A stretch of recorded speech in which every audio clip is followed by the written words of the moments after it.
Shalom, salam berkat dari kami untuk pendengar sekalian. Saat ini pendengar akan diberkati dengan program Hari Ini Harinya Tuhan bagian yang ke-8. Sebuah program rohani tentang doktrin Alkitab yang menolong kita untuk semakin tertanam dalam kebenaran firman dan bertumbuh dalam kemuliaan. Bersama hambanya, Pendeta Gilbert Lumwendong, STH.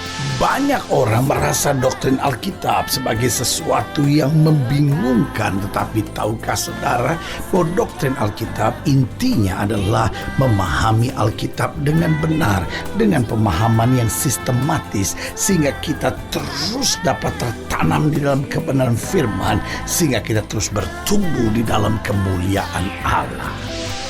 Buka hati saudara sekalian untuk menerima berkat-berkat firman-Nya hari ini.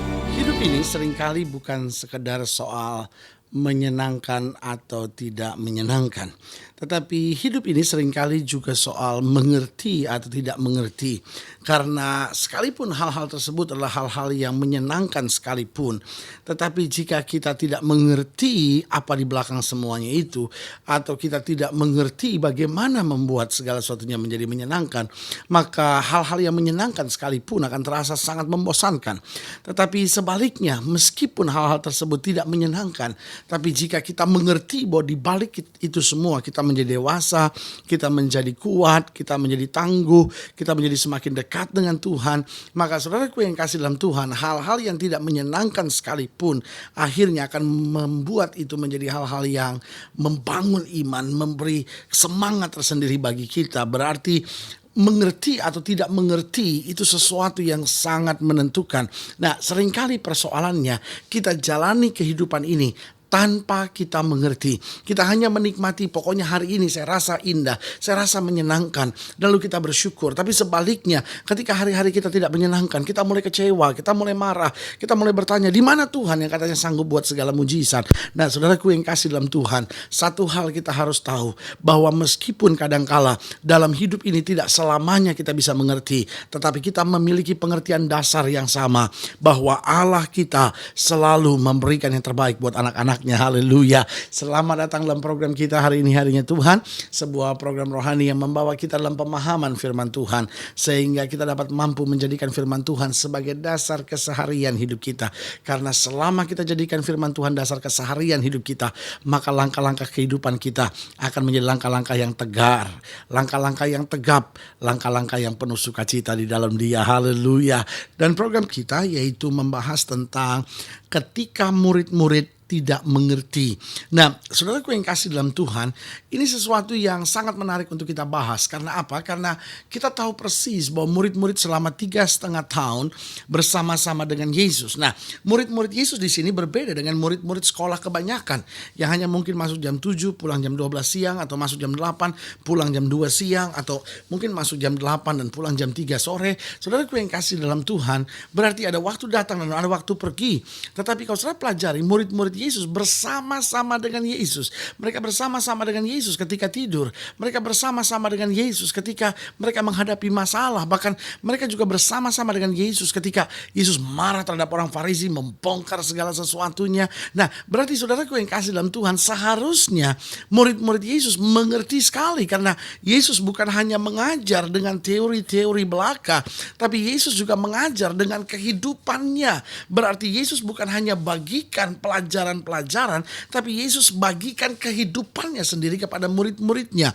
Tetapi saudaraku yang kasih dalam Tuhan, sayang, dalam kondisi seperti itu saja masih juga banyak murid-murid yang seringkali tidak mengerti. Nah, Alkitab tegas bilang bahwa umatku binasa karena tidak mengenal Allah, karena kurang memiliki pengenalan akan Yang Maha Kuasa. Berarti saudaraku yang kasih dalam Tuhan, pengertian kita itu sangat penting. Karena Alkitab menjelaskan buat kita, kerajinan tanpa pengertian pun, kata Alkitab, tidaklah baik. Kita boleh rajin tanpa memiliki pengertian yang benar, kita pun akan kehilangan banyak hal. Haleluya. Nah, saudaraku yang kasih dalam Tuhan, dalam Yohanes pasal 16 ini akan kita bahas hari ini dalam program Hari Ini Harinya Tuhan ini. Kita sedang membahas Yohanes pasal 16. Yohanes pasal 16 ayat 16 sampai ayat yang ke-33. Demikian firman Tuhan. Tinggal sesaat saja dan kamu tidak melihat aku lagi, dan tinggal sesaat saja pula dan kamu akan melihat aku. Nah, saudaraku yang kasih dalam Tuhan, memang kalimat ini adalah kalimat yang sangat membingungkan. Yesus bilang apa? Tinggal sesaat saja dan kamu tidak melihat aku lagi. Yesus bicara tentang apa? Yesus bicara tentang kematiannya. Tapi kemudian dia berkata, dan tinggal sesaat saja pula dan kamu akan melihat aku. Yesus bicara bahwa kematian itu hanya singkat, perpisahan itu hanya sementara. Karena kemudian aku akan bangkit kembali. Ayat 17. Mendengar itu beberapa dari muridnya berkata seorang kepada yang lain, apakah artinya ia berkata kepada kita tinggal sesaat saja dan kamu tidak melihat aku, dan tinggal sesaat saja pula dan kamu akan melihat aku, dan aku pergi kepada Bapa? Maka kata mereka, apakah artinya ia berkata tinggal sesaat saja? Kita tidak tahu apa maksudnya. Yesus tahu bahwa mereka hendak menanyakan sesuatu kepadanya. Lalu ia berkata kepada mereka, adakah kamu membicarakan seorang dengan yang lain apa yang kukatakan tadi, yaitu tinggal sesaat saja dan kamu tidak melihat aku, dan tinggal sesaat saja pula dan kamu akan melihat aku?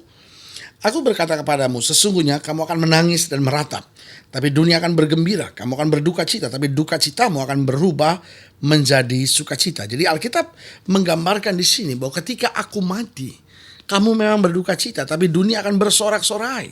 Tetapi Alkitab mau menjelaskan kemudian duka citamu kemudian akan berubah menjadi sukacita. Kenapa? Karena kematianku tidak berlangsung lama.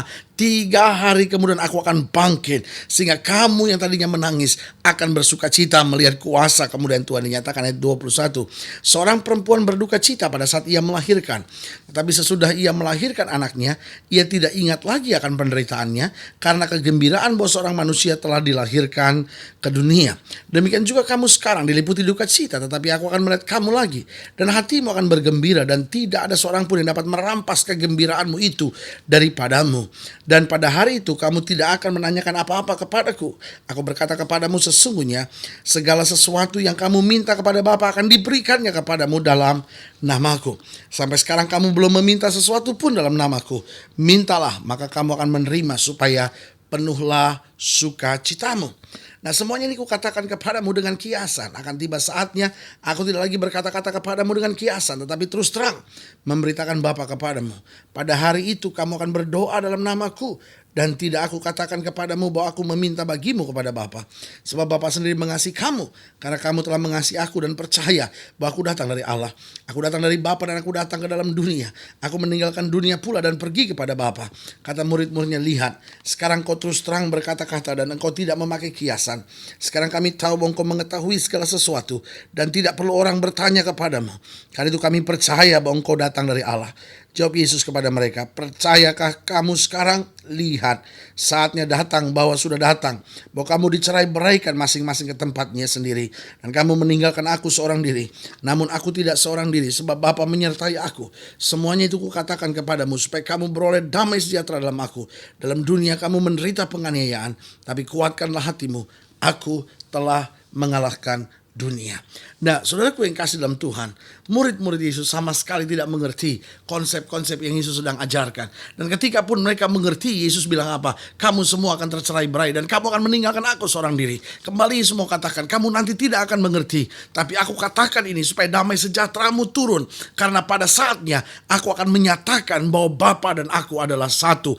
Aku pergi kepada Bapa, aku di dalam Bapa, dan Bapa di dalam aku. Haleluya. Nah, saudaraku yang kasih dalam Tuhan, ketika murid-murid tidak mengerti apa sebetulnya yang terjadi, ketika murid-murid tidak mengerti, bukan berarti bahwa keadaannya bahaya, keadaannya hancur, keadaannya menakutkan. Sama sekali tidak. Kadang-kala kalau kita tidak mengerti, kita pikir, wah Allah itu jahat. Kalau kita tidak mengerti, kita pikir, wah Allah kenapa biarkan begini. Wah hancurlah rumah tangga saya, hancurlah masa muda saya. No. Kalaupun kita menghadapi hal-hal yang tidak kita mengerti, ingatlah, Yesus tahu persis apa yang sedang terjadi. Saya ulangi sekali lagi. Kalau kita menghadapi keadaan yang tidak kita mengerti, tidak usah kita putus asa. Tidak usah kita kecewa. Yesus tahu persis apa yang sedang terjadi. Karena segala sesuatu is under His control. Segala sesuatu tetap dalam pengawasan. Segala sesuatu tetap dalam pengendaliannya. Karena Alkitab berkata tidak ada sesuatu yang dapat terjadi tanpa seizin Allah. Bahkan satu utas rambutmu pun tidak akan jatuh ke tanah tanpa seizin Allah. Allah. Ingatlah ketika kita nggak mengerti sesuatu yang sedang terjadi, jangan cepat kecewa, jangan cepat putus asa, jangan cepat lari dari kenyataan. Ingat, Yesus tahu persis apa yang sedang terjadi. Yang kedua yang saya pelajari, ketika murid-murid tidak mengerti apa yang terjadi. Yang kedua saya pelajari, mereka harus tetap bertahan sambil memohon kepada Tuhan. Mereka harus tetap bertahan sambil memohon. Ayat 22 bilang apa di situ, dikatakan, demikian juga kamu sekarang diliputi duka cita, tetapi aku akan melihat kamu lagi dan hatimu akan bergembira dan tidak ada seorang pun yang dapat merampas kegembiraanmu daripadamu. Bagaimana caranya? Ayat 23, dan pada hari itu kamu tidak akan menanyakan apa-apa kepadaku. Aku berkata kepadamu, sesungguhnya segala sesuatu yang kamu minta kepada Bapa akan diberikannya kepadamu dalam namaku. Berarti Alkitab mau jelaskan buat kita, ketika ada hal-hal yang tidak kita mengerti, ingat yang pertama, bahwa Yesus tahu persis apa yang sedang terjadi. Yang kedua, ingat apa yang harus kita kerjakan. Tetap bertahan sambil kita memohon kepada Tuhan, sambil kita meminta kepada Tuhan, sambil kita bersekutu dengan Tuhan, sambil kita menunggu waktu Tuhan untuk Tuhan menyingkapkan sesuatu buat kita. Kalau kita tidak mengerti, Allah masih merahasiakan. Ada saatnya Allah tahu bahwa kita perlu untuk tahu. Maka ketika Allah tahu bahwa kita perlu untuk tahu, Allah mulai menyingkapkannya buat kita. Dan pada saat itu kita akan mengerti dan bersuka cita bergembira di dalam Dia. Haleluya. Dan yang ketiga, ketika murid-murid tidak mengerti apa yang harus terjadi, tetap menjaga damai sejahtera di dalam hati mereka. Ayat 33 bilang apa? Semuanya itu kukatakan kepadamu supaya kamu beroleh damai sejahtera dalam aku. Dalam dunia kamu menderita penganiayaan, tetapi kuatkan hatimu. Aku telah mengalahkan dunia. Berarti Alkitab mau ajarkan kita untuk tetap menjaga damai sejahtera dalam hidup kita. Meskipun kita tidak mengerti, jangan dendam, jangan benci, jangan hidup dengan keserakahan. Jangan akhirnya damai sejahteraan dalam hati kita dirampas oleh dunia ini. Tetapi jaga tetap damai sejahtera itu.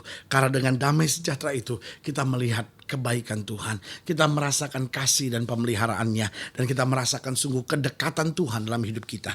Ingat, dalam hidup ini tidak selamanya semua hal dapat kita mengerti. Dalam keluarga, dalam pekerjaan saudara, dalam hubungan saudara dengan orang, dalam masa muda saudara, dalam karir saudara, dalam pekerjaan saudara, ada banyak hal yang tidak kau mengerti. Tapi ingat bahwa kalau kita menghadapi hal-hal yang tidak kita mengerti, Yesus tahu persis apa yang sedang terjadi.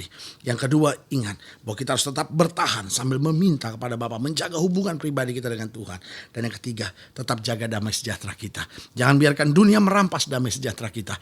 Karena damai sejahtera kita bukan dari dunia, tetapi Kristus yang memberikannya buat kita. Haleluya. Saudaraku yang kasih dalam Tuhan, jika saudara ingin dilayani lebih jauh, hubungi kami melalui telepon, hubungi kami melalui surat. Karena kami ada untuk membawa Bapak Ibu Saudara senantiasa lebih dekat dengan Tuhan dan mengalami kasih kuasa mujizat yang luar biasa. Melalui program ini juga saya mau berdoa secara khusus buat setiap saudara yang sakit, setiap saudara yang berbeban berat, setiap saudara yang mungkin sedang menghadapi hal-hal yang tidak dimengerti. Saudara-saudara ingin didoakan khusus, boleh taruh tangan kanan saudara di dada. Dan kita doa, Bapa dalam nama Yesus, hamba doa buat yang sakit, hamba doa buat yang berbeban berat, hamba doa buat setiap mereka yang sedang menghadapi masa-masa sukar. Bapa, melalui program ini hamba berdoa di dalam nama Yesus Tuhan jamah, khususnya untuk setiap pendengar yang sedang taruh tangan kanannya di dada. Karena butuh mujizat, butuh kekuatan. Mereka-mereka yang mungkin sedang merasa bahwa hidup ini mereka tidak mengerti, kuatkan hatinya sehingga damai sejahtera Allah tetap menguasai hati dan pikiran mereka. Di dalam nama Yesus kami berdoa. Haleluya. Amin. Saudaraku yang kekasih dalam Tuhan, kita sudah berdoa. Ingat, Allah tidak pernah lalai menepati janjinya. Ini saatnya buat kita untuk bangkit, tetap tegar, bersemangat menghadapi segala sesuatu. Karena kita tahu bahwa bersama Yesus kita cakap menanggung segala perkara. Doa saya menyertai saudara. Sampai berjumpa pada program berikut. Dan jangan lupa, jadikan hari ini harinya Tuhan. Haleluya.